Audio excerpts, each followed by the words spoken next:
Welcome to the Yeshivah Shalmala. This is David Lichtenstein, and this week we'll be speaking about Ezras Nashim, an organization in Borough Park that wants to create an all-female Hatzolah.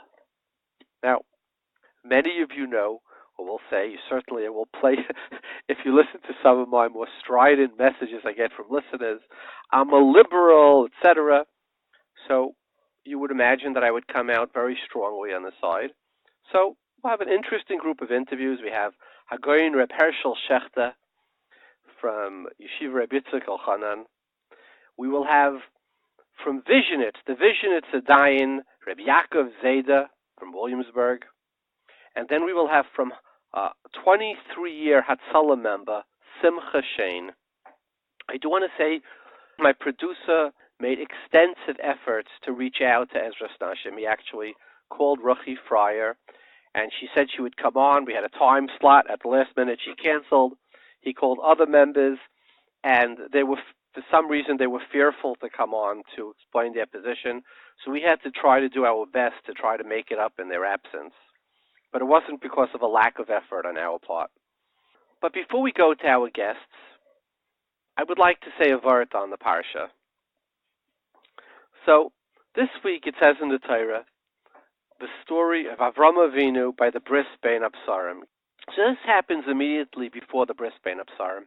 And it says, the Rabbi Shalom tells Avram, Vayotzei oisei hachutza. He takes Avram outside. Vayomer, he says, Habit no hashamayma. Look up to the sky.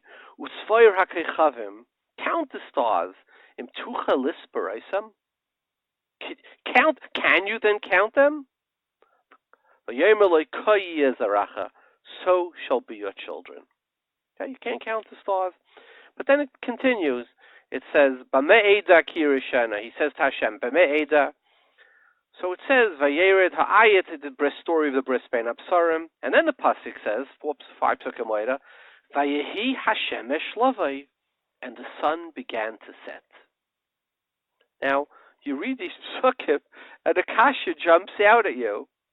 So if the sun set later, how does he 5 psukim before that say, Habe no hashamayma, usfay rakechavim, tucha lispraisim? I challenge you, go look outside in the day and the stars. Can you see any stars? Of course not. Doesn't make any sense. Pashib Shat. So Amar Rabbi Yitzchak B'Chavrusa, very original, amazing shot. And what he said, look up to the sky. Can you count the stars? Anup shot. Of course not. How could I count the stars? It's daylight. So you know what he said? Koyi ezaracha. So will be your children. And what does that mean? What does the daylight represent? Good times. You could see where you're going. Your vision is clear. The road, the obstacles, the issues. Darkness. What do we say about Lila? Emunascha b'leilos. Oh, at night, that suddenly, like that shadow, is it a bear? No, it's not a bear. It's the bush of your neighbor's house. When you live where I live, up in the mountains, everything looks like a bear. Silliest things. You're jumping. You're running. Every sound sounds scary. This is before lights made it like day. But if you're out in a dark place, it's scary. Emunascha b'leilos. So what's he saying? So will see your children. You know, when the good times are here, I don't know, everybody does well in good times. Oh, you know what? You see the stars when the darkness comes out. Yeah, things get really tough, rough, scary, adversity. You know what? That's when your children will shine. When there's adversity, when there are issues, they will become great from things that other people are scared of, the darkness. You know, you ever see helicopter parents? Everything they do for their children, they're studying with them. They're a bully, they're calling up the Rabbi, they're crossing them the street. You fell down, they all come. And then you see that scrappy kid. Parents, they weren't helicopter parents. The kid falls down, the parents say, pick yourself up. It's okay, kiddie, come on. You know, I have a son-in-law from kids, they live in Eretz Yisrael. Totally different parenting view over there. Like, just be scrappy. Figure it out. Right? What happens to helicopter parents' kids? Fat, squishy, no immune systems. They haven't gotten tough. You know, look at the top petroleum-producing countries in the world. You know what petroleum? Imagine you find out in your backyard there's an oil well. They put a derrick there, and you never have to work again. Here, this is from the internet. Fuel exports as percentage of merchandise exports of the countries. The countries that have the greatest percentage of their income is from fuel. Number one, and by the way, this reads like a horror show. It's incredible. The ones with the most gifted, greatest amount, horror show. Listen to this. Iraq, number one in the world, 99.8%. Next one, Libya. You want to live in Libya? Here's the next beauty. This is in the Americas, in case you're thinking of living there. Venezuela. Venezuela is 96.7%. Oh, here's a beauty. Algeria, right? Kuwait. Okay, it's a tiny country. Here's the next one. Azerbaijan, 93. Anybody want to live there? Oh, here's a killer. Sudan. Civil war for the last, 50 years, right? What? Qatar. Nigeria. The 15th on the list, Saudi Arabia. That's the first one. Oh, they seem to be doing well. Here's interesting. I looked online. You know what the unemployment is in Saudi Arabia? 350% as in Israel. It's a tiny group of wealthy people, all the princelings or something, Alter eingehabt, and all the regular people, they do nothing. They live on welfare. Highest unemployment in the Middle East, Saudi Arabia, 350% Israel.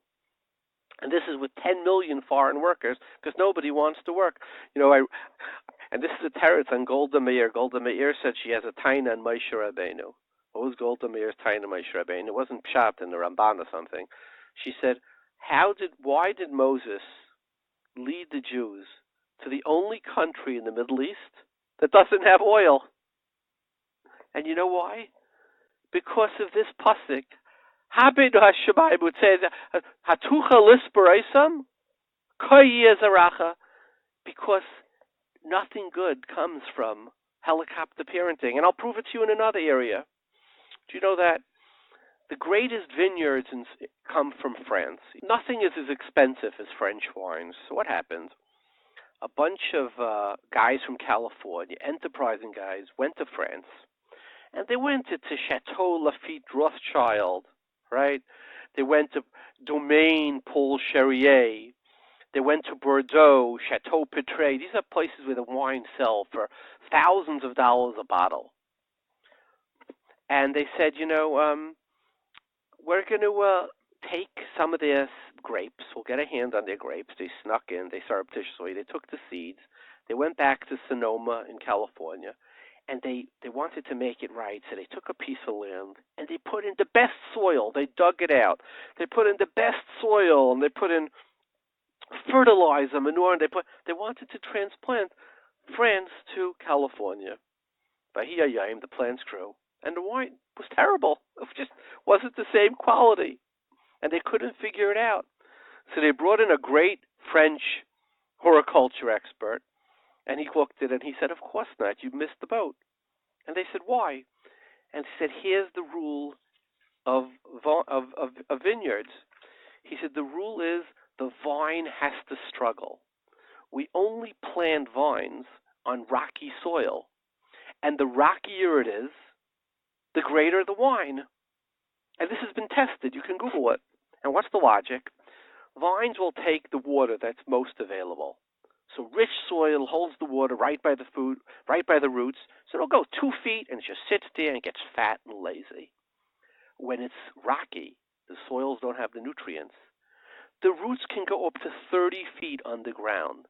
And they can spread 30 feet in each direction. What does that mean? It gets nutrients. And it takes the water in a much more concentrated way. So the grapes have a much more complicated and intense flavor. The vine has to struggle. And what does it say about Klal Yisrael? Gefen mi Mitzrayim tasiya. Klal Yisrael is nimshal legefen. So what does that mean? If you want to have flavorful wine, you want to produce great fruit, either yourself, right? What do we say about people? What did it say in last week's Parsha? Todol seyem shel tzadikim is maisim tovim. You are the child. What will your fruit like, your personal fruit? or your children, right? Pribitnecha, you want to have great children? So it's like somebody said by a bris Mila, he gave a beautiful speech. He gave a bracha to the Rachanimo. He said, I hope that you struggle. He told his son. He said, I hope you struggle enough to bring out your greatness. But I wish on you that you don't have so much struggle that it breaks you, chas v'shalom. But without struggle, you're going to be fat and squishy. Your fruit won't have flavor. Your wine will be watery. So what does the Rabbi Shalom tell Avram Avinu? He says, Habit no Hashemayim. Right? Svoiris hakechavim. Do you see them? It's daylight. I don't see them. He says, Koi yezaracha. Your children will shine in the dark. So the next time you have a hard day, and I certainly have many long days, trust me, believe me on this one, or your children do, and all of our children do, it's nice to listen to them, but it's also nice to say, my beloved child, you know what? These struggles will make you great. It's the promise to Avram Avinu. It's what we're all about. Do you know that one of the most valuable gems in the world, I don't know if you can call it a gem, it's not my area of expertise, is a pearl. When I got engaged, I remember my mother, who was a teacher, who struggled just to get up every morning. She gave a gift to my kala, a chain of pearls. Each one of those pearls was her Mesiras Nefesh, right? So, how does a pearl grow? An oyster. There are oysters in the ocean. And they live very happily. They take nutrients from the water. But occasionally, and it's 1 in thousands, that's why pearls are so expensive until they have the cultured pearls. Occasionally, the water would move and something would pierce the shell of the oyster. Or a piece of sand would get into the oyster. And what would happen? It would irritate the oyster. Imagine there's a hole. It's a flood in the teva. So what did the oyster do? It starts secreting from its hormones, right? Some type of I guess we would call it a spackle of sorts, to fill that hole, to block it, or to cover that piece of sand that irritates it. And the greater the hole, or the greater the irritant, the more of this lucra, this type of this compound that's made out of proteins and shell, etc., it excretes. The greater the irritant, the greater the damage, the greater and more lustrous the pearl, the bigger the pearl gets. And so it is with Nishmas Klal Yisrael. Gefen mi Mitzrayim tasiyah. We have to embrace this and say these struggles, this nighttime is what makes us stars. Beautiful message from this week's Parsha. Before we go to our guests, let's do the riddles of the week.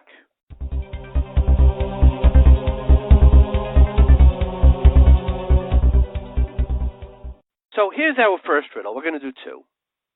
The Gemara says in Gittin, Ki yolecha haragnu kol hayom.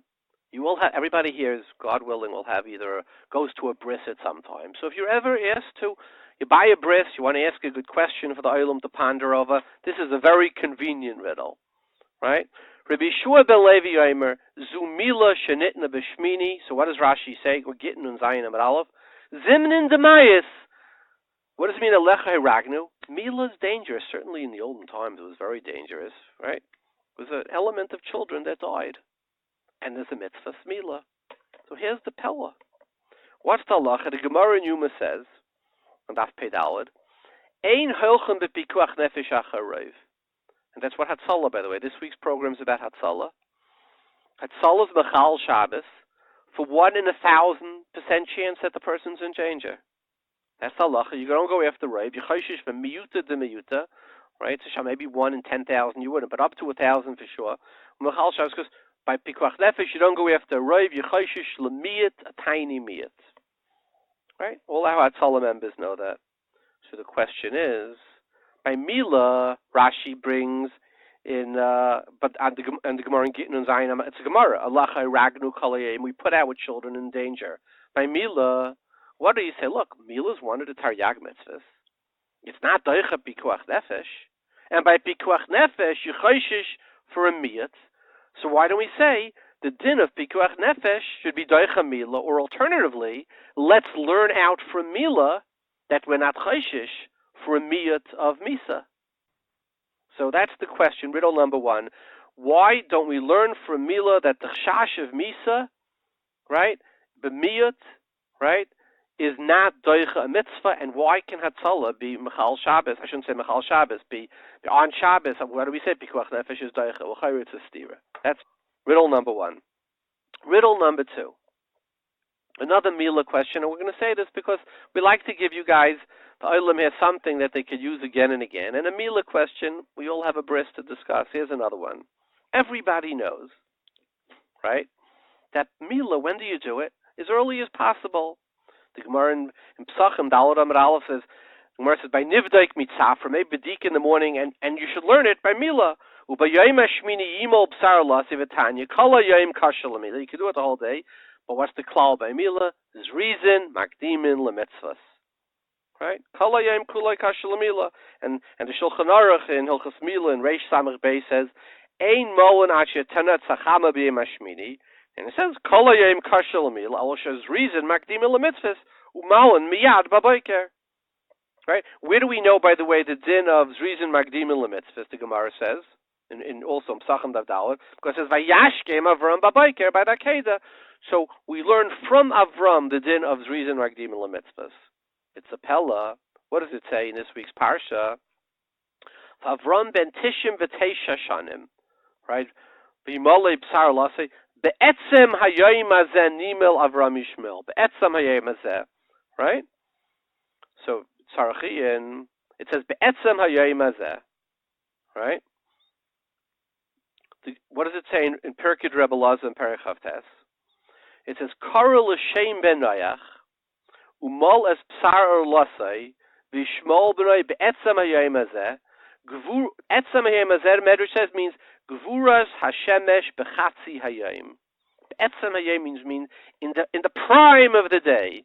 What is the prime of the day? When the sun is shining. Really, it's in the middle of the day. Be'etzem Hayayim Hazeh. Right? Bechatzi Hayayim. So the first Mila was Bechatzi Hayayim. Be'etzem Hayayim Hazeh.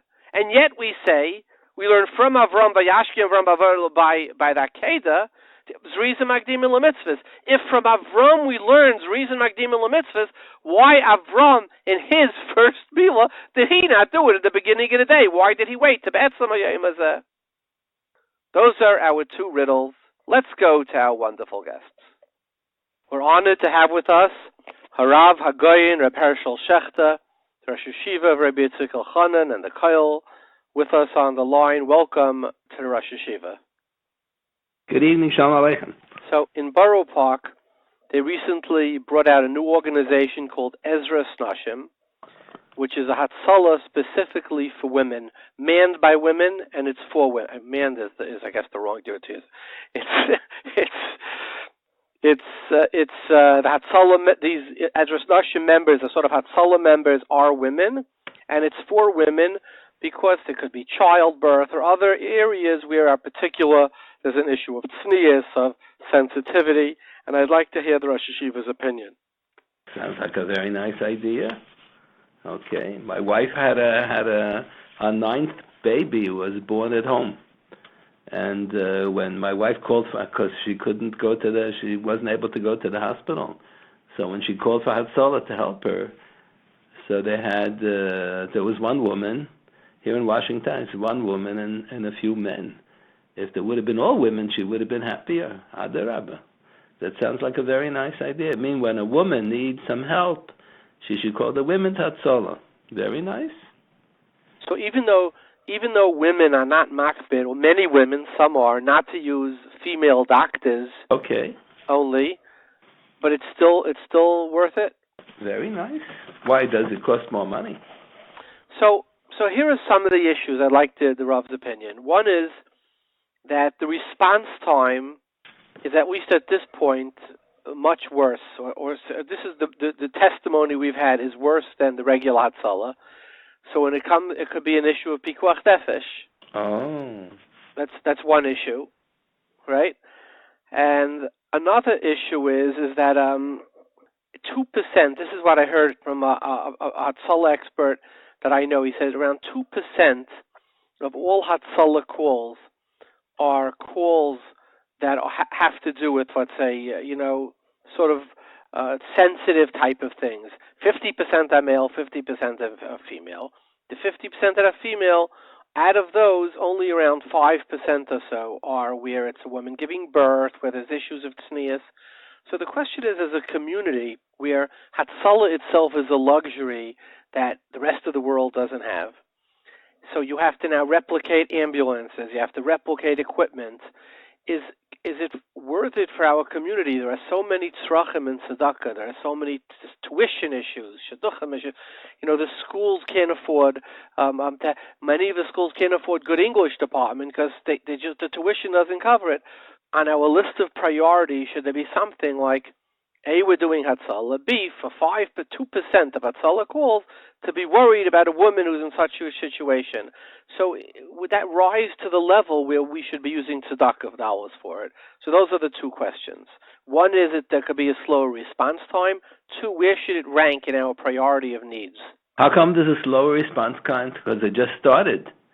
Because they just started, and it takes. Look, Hatzolah's been around for 50 years, right? Yeah. So to get up to speed is just will take years, and during those years, many people will die.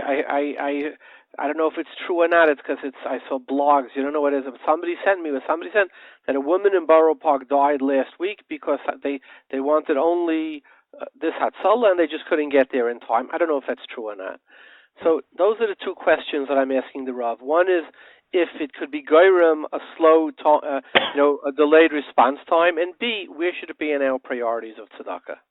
I think that both issues. Priorities are stuck also. The community is being taxed so much money for all the different tzarachim.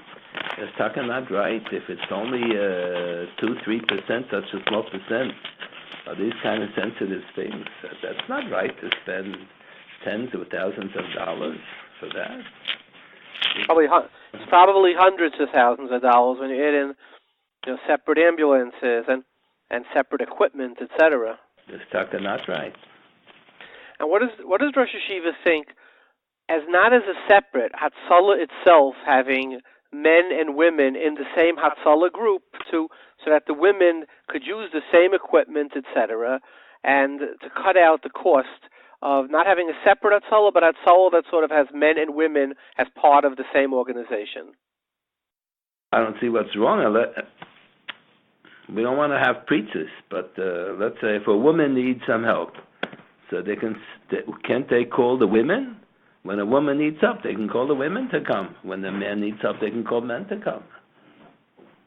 Right. I don't know either why they actually need to. We'll have to find out. Well, thank you very much for your time, and it's always a great honor to have the Yeshivah with us. Very good. Bye-bye. We have the honor of having with us Harav Reb Yaakov Zaideh. He's the Vizhnitz Dayan of Williamsburg. Welcome, Rav Zaida. Yes. So there's a new organization in New York, in Borough Park in particular, called Ezras Nashim, which a number of women, I think a Judge Fryer, formed to create a women's Hatzolah for the purpose that there are many women that are uncomfortable when men come for a call, and they felt for tznius reasons, etc., it was important to have a women's Hatzolah. Could the Rav tell us his opinion of it? My opinion is very good, maybe, about... I must know this. I must know the Hilch Yailech that there's going. If I tell you, a woman is take more time to come to the. He must. Dressed, they must go look good. It's not we are men. A man is go fast. He must have a call. it didn't take nothing. You go in 2 minutes. It's about the case. A woman is more time to take. Have a more something in Shnurig in the Herschel Shabbos is if you can take a guy or a Machal Shabbos Akim or the Yisrael is nase al the Gdol Yisrael. Why? Is you have more interest Yiddish Nefesh to going. Akim make for the also for the people as amateurs didn't make to makers. I send a goy for this. I must was as beams bekirch nefesh is a fili Israel. Yeah. Have something this same day here. I must was as a fili issues. It's in the Felix beyond. I could if it didn't go to Ratave, yes, to the same is maybe, but this is good if see a small thing is better woman. But I don't know if a taking for the cloth is a good woman. I understand what you said. So you're saying that even though it takes a woman a little longer to get there. Yes. But you still think it's good that a woman does it. Yes, but a taking is not good for taking for the cloth. For the cloth is better men's. Men should go for most people, and women should go just for women. Yes. No, not women is very difficult. It's one come here, one can. It's not. I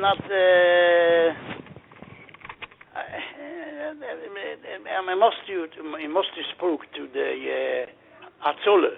Yeah. I think his man is better.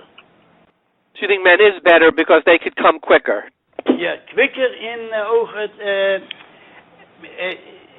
The halachet told as a man. I understand.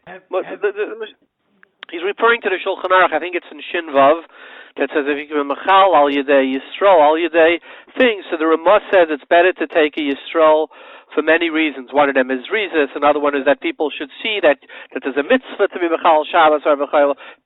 What do you say, Rav Zaida? What do you say to women who are very tzniistic, and a lot of Hatzolah calls off a childbirth, and it could be a Shachen was kommt rein, and they could have big bizyonis from that. What do you say to that?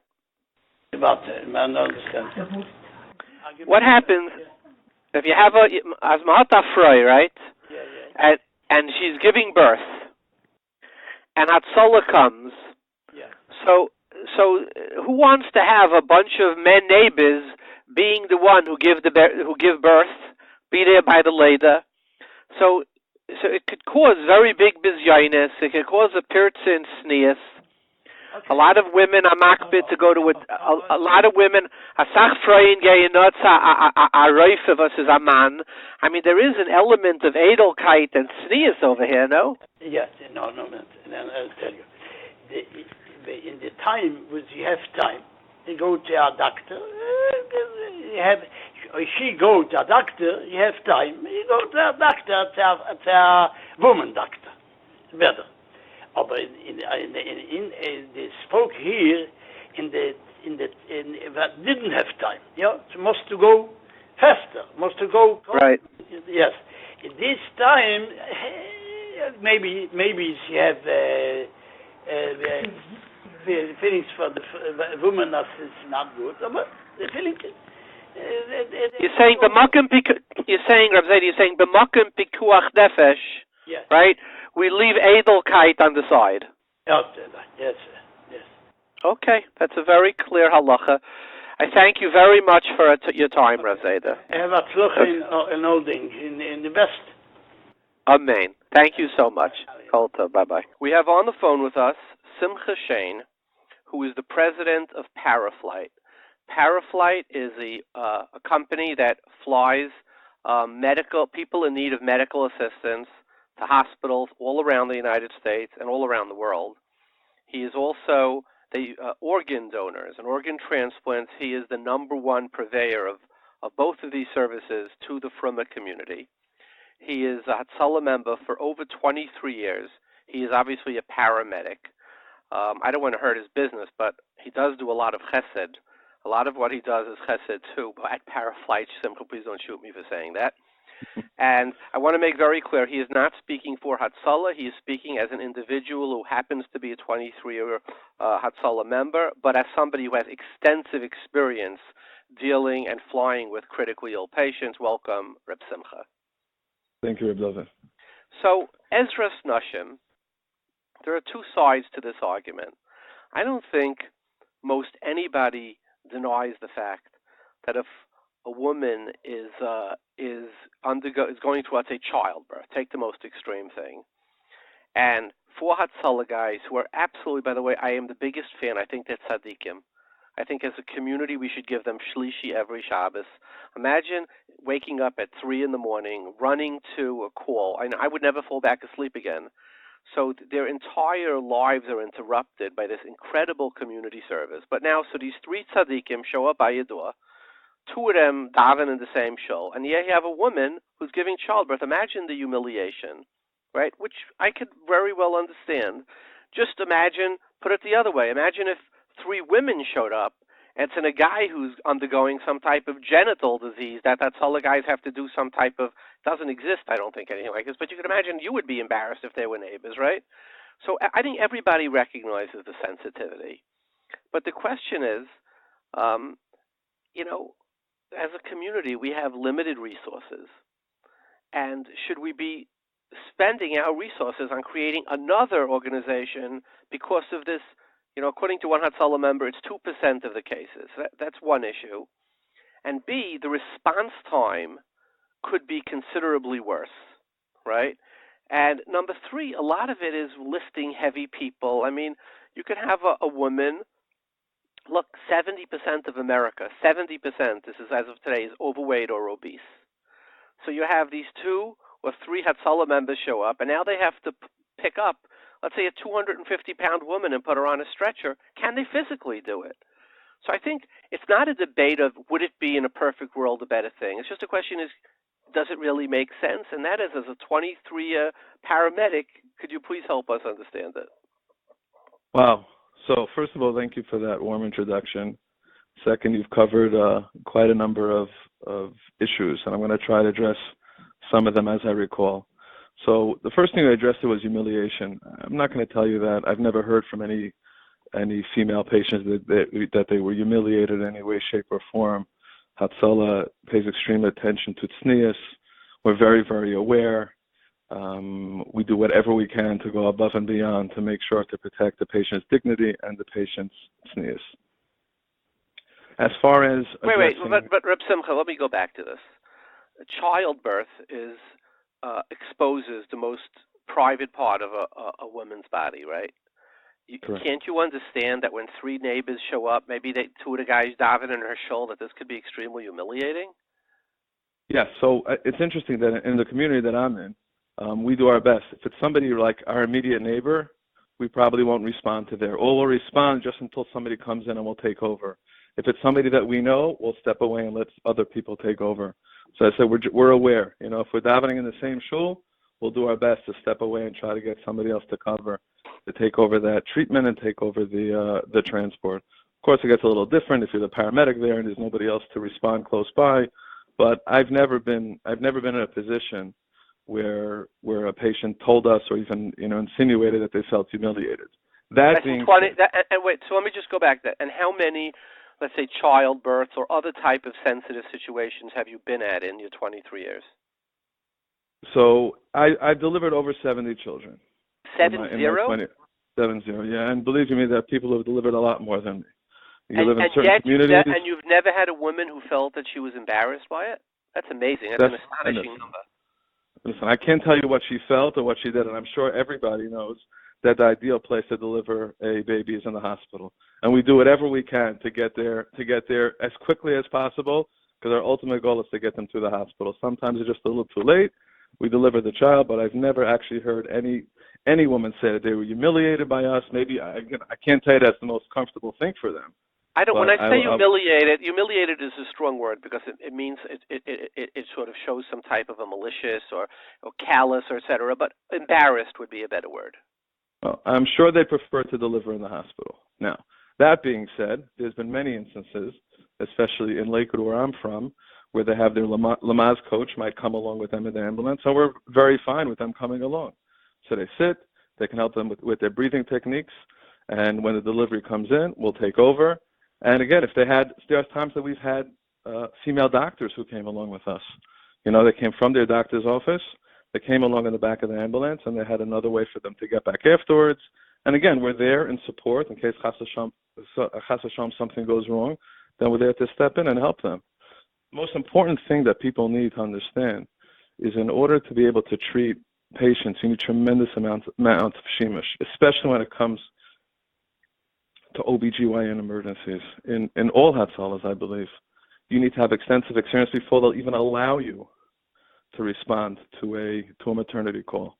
In where I'm from, at least 6 months of hundreds of calls that you have to do in order to be able for them to feel comfortable that you can treat what could potentially be a very, very serious and some serious complications, especially with now you have two patients. You have the mother and the baby, and things can go wrong very, very quickly. So, Reb Simcha, given that, let's go to the first. You say embarrassment is not an issue. So then what would be the purpose of Ezras Nashim? Well, the purpose of it could be a couple of things. First of all, women would feel more comfortable, I'm sure at times, having another woman there, okay, when they're in the most vulnerable of states. I can't tell you why they opened up or why they didn't. I think every person has a right to open any chesed organization. There are multiple chesed organizations for Bika Cholim, for chesed houses and things like that. And I think there could possibly be a little bit of a void where there would possibly be an opportunity for females to assist when it comes to maternity and childbirth and things of that sort. Wait, but let me challenge that just on a conceptual level. You know, in the world, there's something called a certificate of need. In fact, Ezra Nashim just went forward looking for a certificate of need. If you've done 70 babies and you've never gotten negative feedback, and according to one Hatzolah member I spoke to, but somebody I trust, he said it's 2% of calls that even hashayach that fall under the rubric of, hi, this could be where somebody is sensitive. We have limited resources, right? We need shatchanim. We need to pay our rabbeim. Our schools, I've heard this from mechanchim, they're filthy, right? Many of them, because the parents are at breaking, right? And they just can't afford the extra janitor, right? Our rabbeim in many yeshivas are months behind. The English departments, you know, you have this organization called Yafed, which is trying to push English. A lot of yeshivas have confided. They said, we're not against it. We can't afford the English teachers. It's anybody who has 2 legs and a mouth and says they speak English, we put in as an English teacher. So when you say anybody could open up a chesed organization, I'm just questioning, as a community, don't we have any certificates of needs? Is there a real need? Are you taking money away from something else? That's my question to you. So I don't think the money part is an issue. I don't think they're coming after the community saying that we need this and we need you to provide funds that we're able to open up this organization. I believe, and especially when they have people who get up there and say that they prefer to have a woman provider help them out in their time of need, everybody has a right to. If my family member would decide that they want a female to be with them while they're giving birth, that's perfectly fine. There are people who have preferences of having female over male obstetricians. That's what they prefer, and that's their choice. But let me, you say it doesn't cost. What is Hatzolah's budget a year? Millions. So when you say it doesn't, money isn't an issue. When it costs millions, is that millions come from private funds for the most part? I have no idea. I don't know where Ezras Nashim is getting their funds from. Maybe they're billing insurance. Hello. So if they're billing insurance, then it's no different than anybody else. So I understand. But what percent of Hatzolah's income comes from private donations? Is it millions? Yes, without a doubt. If you start spreading it amongst all the Hatzolah, sure. So when you say that money is not an issue, I would push back and say money is an issue. Millions pays a lot of Rabbeim salaries.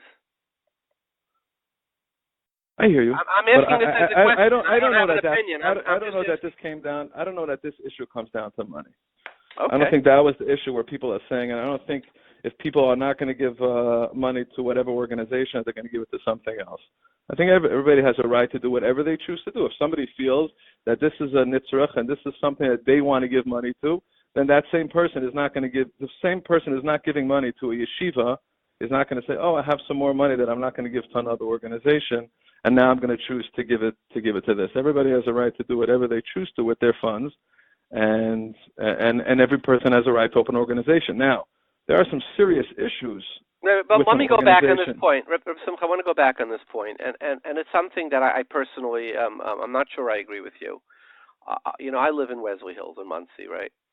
So my shver Zochranu Livracha had a yeshiva Beis Shraga for 50 years, Shmuel Mendelovich, and he used to occasionally, he lived by us for maybe 10 years, 9 years, towards the end of his life, right? Him and my mother-in-law, Zecher Tzadik Livracha, another tzaddikus. And once in a while he would say, "Oh, this year 2 more high schools opened." And, we used to have 25, 30 kids in a class. They stole a bacha, and it makes it harder to meet budget. So I said, "And how many boys do those high schools have?" He would say, "One has 11, one has 13. And then I said, "So why do they open?" He says, "Because they need shtellas. All these people need shtellas. So it's the tail wagging the dog." And as a community, when you have 29 high schools in a community that needs 5 or 4, what it means is that when you collect for your yeshiva, you have less parents per class. That means you can't provide the services for the boys. You want to make a playground so the kids, Bein Astarim, could play outside and do something. There's no money for it because the other 27 new yeshivas have come collecting. So I do think in tzedakahs, I had a guy come to my house once. He was collecting, and it was somebody I knew. He had learned with me together in yeshiva by one of the brisks, and he said to me, I said, "How many boys are there in yeshiva?" He said, 5. And I couldn't help thinking, look, so I have a yeshiva too. I have 3 boys, me, right? Well, I have whatever. So we have 4. I learn with my kids. Maybe I should open up a yeshiva. And he's going collecting for it. So I think that there is a concept. Is there a certificate of need for a meisid? Because it just depletes money from other yeshivas, right? Just as an aside, we went down a rabbit hole here. But I just thought but I want to ask you just one question. Yeah. What are you telling me that if there was some benefactor who came up and said he's willing to underwrite the entire cost of Ezras Nashim, then everybody's okay with it? I don't believe personally that money has anything to do with it. I think there are some extremely valid concerns. I want to address I accept your point. Let's accept your point. So move on to your other issues. Let's talk about now the response time. Hatzolah has, 1,000 members. How big is Hatzolah in the United States? In the United States, a lot more. I mean, I'm sure in New York they have thousands. Okay, so it's thousands of members who undergo rigorous training, who have 50 years of experience. They have networks of doctors, of telecom systems, of ambulances. I mean, now Ezras Nashim or any other private organization wants to open. It's like I see the same thing in real estate. I'm in real estate. I'm doing it now since I left Yeshiva around 30 years ago. And every guy, I opened up, hey, go for it. And, it's starting organizations is a lot easier than it looks. I mean, the training is so... A lot harder than it looks, you mean? A lot harder than it looks, yeah. And so now you have a critical person there, could die, and somebody knocks in on Ezras Nashim, we're open now for a year. Like, what's your feeling as a professional paramedic on this? And what's your response time? Hatzolah has somebody on every block, right? I don't know how many people Ezras Nashim has, but what's the response time? What's their ambulance? What's their equipment? What's the training? I mean, you're 100% right. How many people are going to die? So how would you respond to that? David, that's good for the issue. That is. So we addressed the part that if somebody wants to open an organization and if somebody wants to transport somebody to a hospital, that's fine. But there are definitely some serious issues when it comes to people who don't have sufficient training. I had mentioned earlier that before any Hatzolah member responds to a maternity call, they have at least 6 months of training, and they're going with people who have done this many, many times before. When we started the Paramedic program in Lakewood, Hatzolah, we weren't able to respond together as teams for a year, which means we all had to do hundreds and hundreds of calls on busy 911 trucks, and we still do that today. Shemush is key, and Shemush is important. And that is definitely an issue with an organization that doesn't really have any experience whatsoever. Just putting out a shingle and saying, hi, we're open, doesn't really work. Just like you wouldn't take a neurosurgeon directly out of a medical school and say, hey, we're ready to operate on somebody's brain. You wouldn't take a lawyer directly out of law school who just passed his bar and say we're going to deal with him for some complex litigation or a capital murder case, right? That's a very, very serious issue. And I don't know how they get around it. I really don't, because they don't have the experience that's needed to be able to treat what's potentially the toughest calls for us. I've been on thousands of calls. As I said, I've been a Hatzolah member for over 23 years. I'm a paramedic for 12 years. I fly with patients all over the world. There's potential for something to go wrong on a maternity call where the mother and the baby's lives are chas v'shalom at risk. And I don't have the answer for that. The first part I addressed was they have a right to open an organization. Okay? Now, they might not be able to handle these calls. Maybe, again, one of the issues I think we have right now is the train has left the station. The horse has left the barn. What do you do right now? I think maybe in hindsight, if they would have been able to work something out where you would have a female provider who would be able to assist just to make sure somebody feels a little more comfortable when they're going to the hospital. I know there are issues with yichud and hanging out after calls and going back in the same ambulances. We have that issue too. What we do is we have, after the call, the Lamaz coach doesn't come back with us. They stay on in the hospital. There's many ways for people to arrange for transportation back between private cars and Uber. I'm sure there's enough organizations that would be able to step up to help them with that. But I think it's a little too late for that. I don't have the answer, but there's some tremendous concerns when it comes to treating patients with those who don't have real experience. I'm talking about real experience dealing with emergencies, not just the complications of childbirth. So, Simcha, I just want to go on the record as saying that we invited Judge Ruchi Fryer, who heads it, to come on the air, and she agreed to an interview, and then she just declined suddenly. I'm not sure. Maybe she was afraid to answer the questions on air. Sometimes, when you're speaking into a vacuum, you can take a position. When you get questioned on it, it's otherwise. So let me share with you a number of emails I've gotten from Hatzolah members who were fearful to show on the air. So I can't verify that these stories are true, but I will verify that they came from two Hatzolah members. Let me share two stories. Mm-hmm. Due to the nature, I was very hesitant to share this story with the public, but after a young woman was nifta this week, I decided that the time has come for me to speak up. A while ago, my sister was unfortunate to have a miscarriage. When she realized what's happening, she called to doula for advice, and she said she'll be over soon.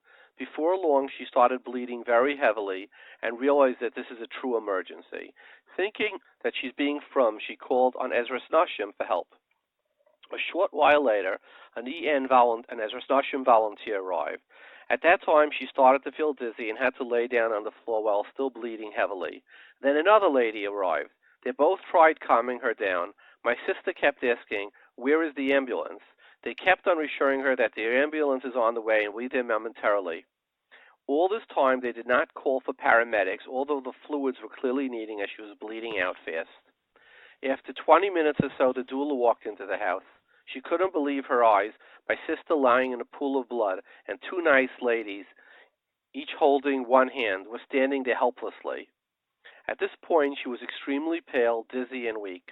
The doula also inquired right away where the ambulance was. When she was given the same answer that my sister was given, that they were waiting for an ambulance, she took out her phone and called Hatzolah.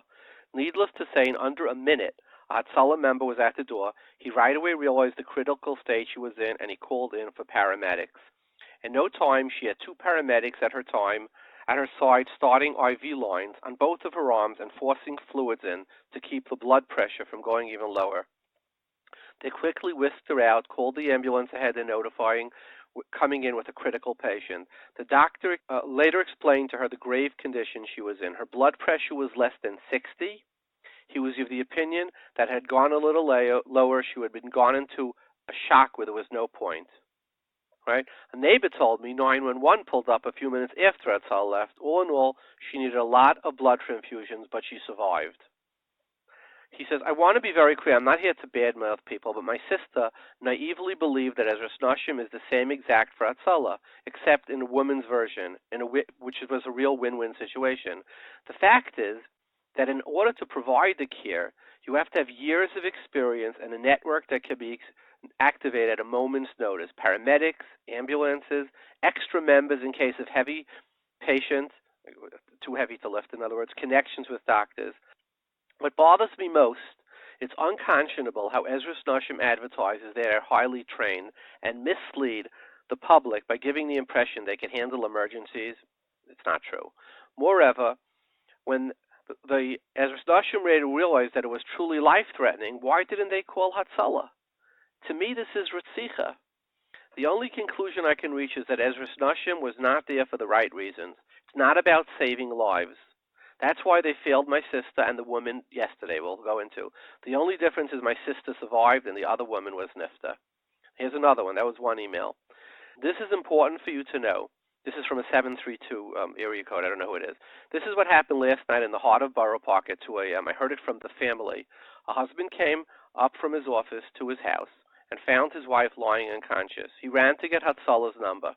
Several months earlier, he had put an Ezras Nashim magazine on the fridge, so he called that number thinking he's calling Hatzolah. He told them his wife is unconscious. After 10 minutes, no one arriving, so he called. He realized that he called Ezras Nashim, so then he called Hatzolah. As he called Hatzolah, Ezras Nashim arrived. Hatzolah was there in less than a minute to find a patient in cardiac arrest, while the two Ezras Nashim members were standing there looking at the patients. In parentheses, one of them was in a wedding dress. Hatzolah immediately started CPR. Needless to say, within moments, Hatzolah had medics, multiple members.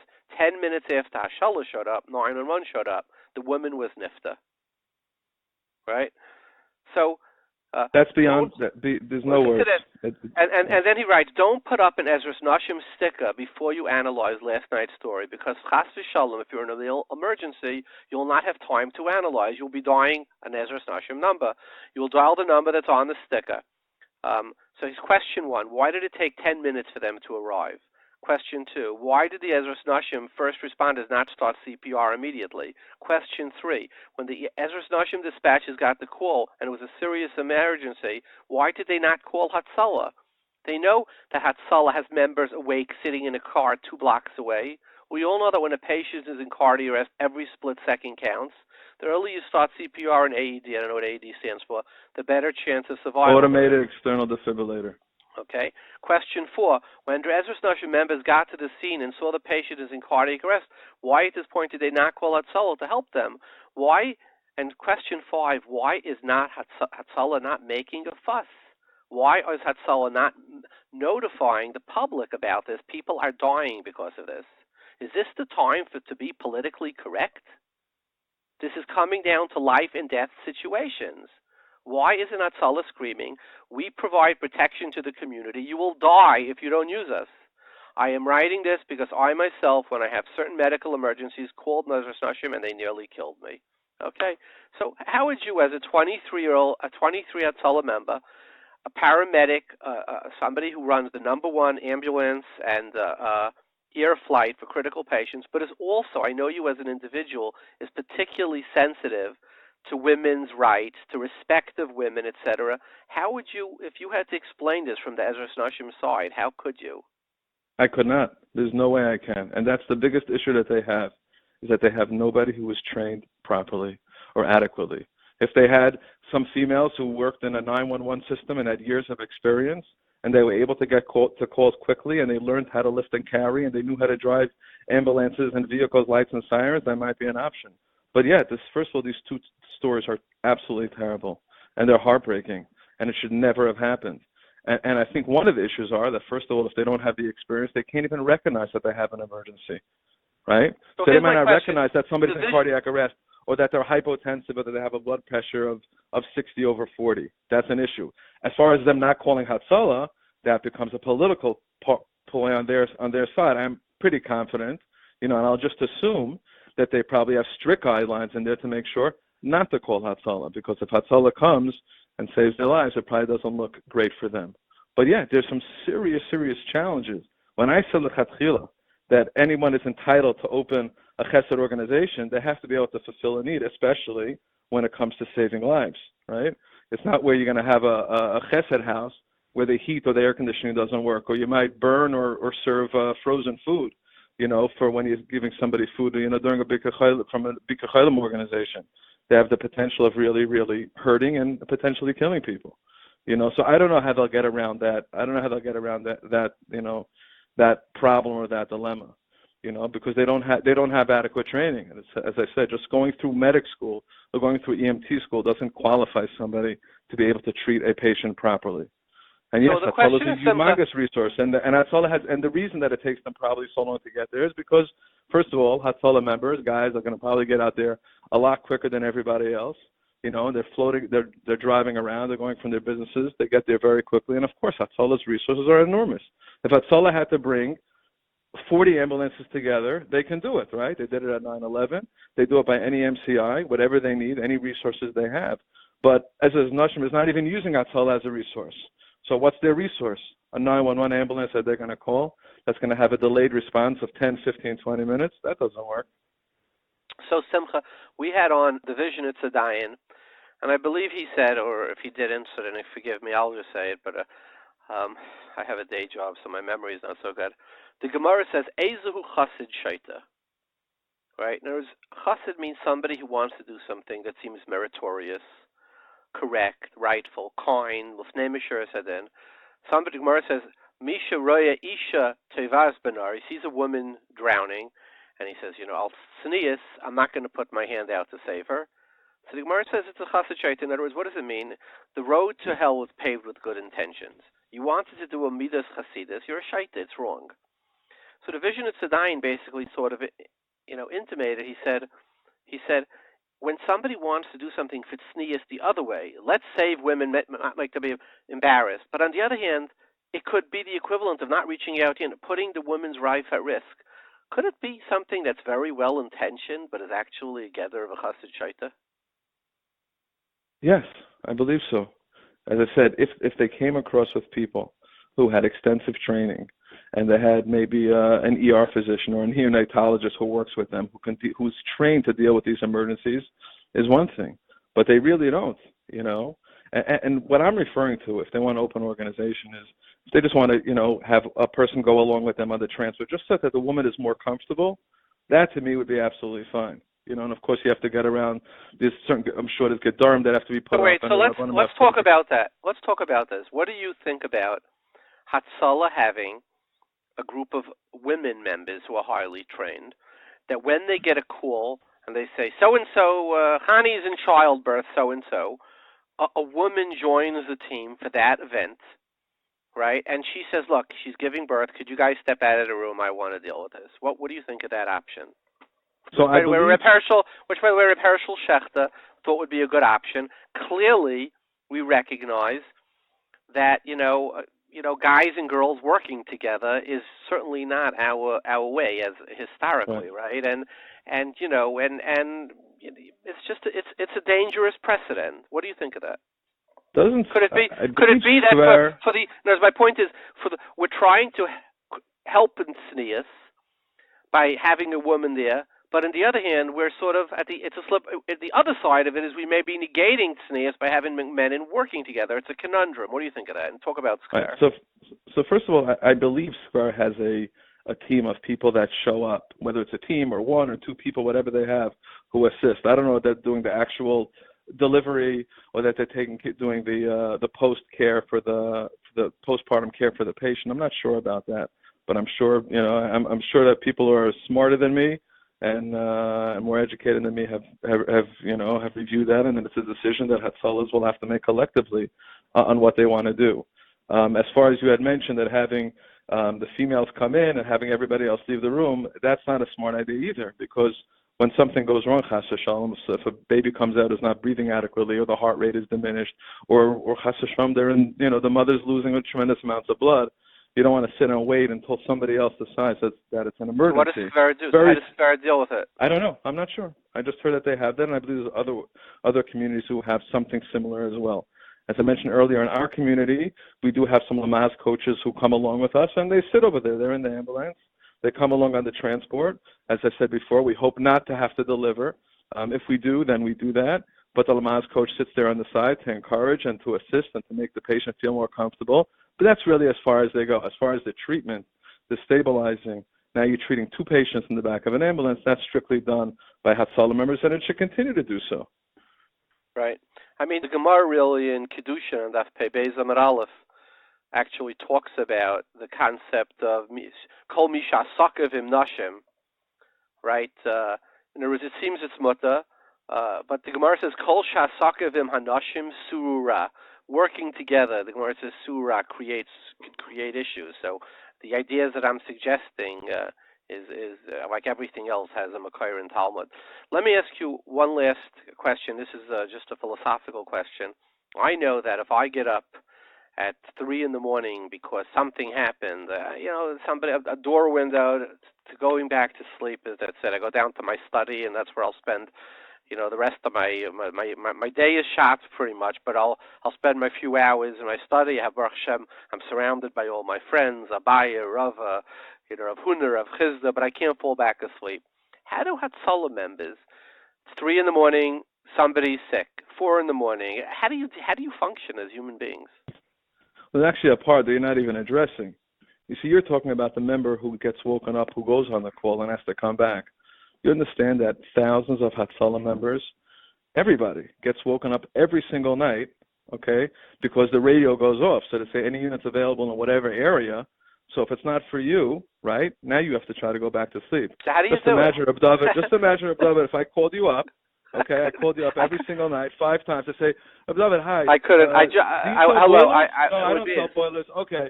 Do you do real estate in Delaware? No, anywhere but Delaware. Okay, go back to sleep. So how many times a night? So how many times a night do you get woken up? So I will tell you, in the community that I'm in Lakewood, we generally have between 6 and 10 calls on an overnight. Okay, I'm sure Borough Park has similar or more. Williamsburg, Queens. You get woken up Muncie, 6 times a night. How do you do it? How do you function? We learn how to do it. You listen to the call, and you go back to sleep. But don't think for 1 second that not every Hatzolah member gets woken up every single night. So would you think it's fair to say that the Mesiras Nefesh that Hatzolah guys do for our community is just almost unrivaled? Without a doubt. It's 24/7. So here's what I want to suggest. I want to suggest something, okay? We have thousands and thousands of listeners. We broke our 2 millionth download sometime, last year, right? Or this year. I want to suggest something between the app, the phones, and the internet. Sometime last year, I want to suggest that the Satmar Rebbe used to say that if you need a bracha, you should go to somebody who has numbers on their arm. And I want to suggest, if you need a bracha, you should go to your local Hatzolah member and say, I know you haven't slept in the last 23 years or so because of all these things. Could you please give me a bracha? The Holocaust people are dying out, but Hatzolah members are still there. That's great. Hatzolah members are definitely my heroes, too. So, Reb Simcha, let's sign off. Give us all a bracha. Continue doing what you're doing, Reb David. May we all merit gesund to Mashiach, and may the needs of Hatzolah not be used, because everybody will have their refuah b'karev. May we all merit to have a great and unbelievable year. Thank you so much. Kol tov. Take care. Bye-bye. I was thinking, it says in this week's Parsha, it says, Rabbi Shalom takes Avram out, and he says, Habete Shemayim Ureis HaKechavim, Hatucha Lispareisam, could you count the stars? And I saw a pshat once, Hatucha Lispareisam. He says, Kayi Ezaracha, so will be your children. When you look at the stars, they look so tiny. Like, what is it? It's a polka dot. Now, we know scientifically that the planets that you see, many of them are 1 million times the size of Earth. 1 million times. But from far away, they look tiny. We get closer, they would be huge. Black holes, I mean, tremendous, right? So the same thing about Klal Yisrael. There are many great people that from the far, we look at them. It's another guy, another Yankel, another Beryl, another Avremel. And then you talk to somebody and he says, I wake up every night for 6 times a night, 365 days a year. These people, they're the Hatzolah members. From far away, they look like another guy. He's driving a Camry. And you get close and you say, it's Mamish Koichav, it's a star. This week's Parsha.